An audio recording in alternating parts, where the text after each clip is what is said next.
Alright folks, let's dig into the real story behind Independence Day, because there's so much more to July 4th than just fireworks and hot dogs.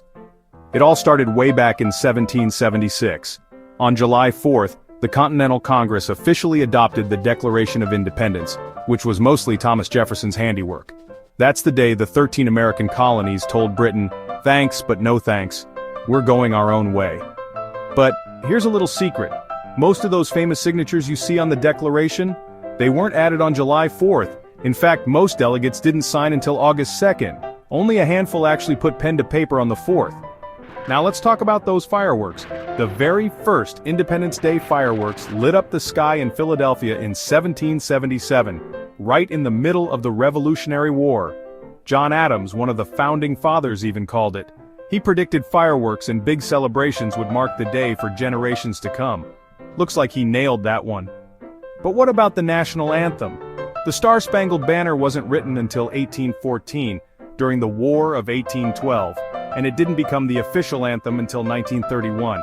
So, for over 150 years, Americans partied without it. And did you know it took almost a century for July 4th to become a federal holiday? Congress made it official in 1870, and it wasn't a paid holiday for federal workers until 1941. Now here's a wild coincidence. 3 U.S. presidents died on July 4th. Thomas Jefferson and John Adams, both signers of the Declaration, died just hours apart on the day's 50th anniversary in 1826.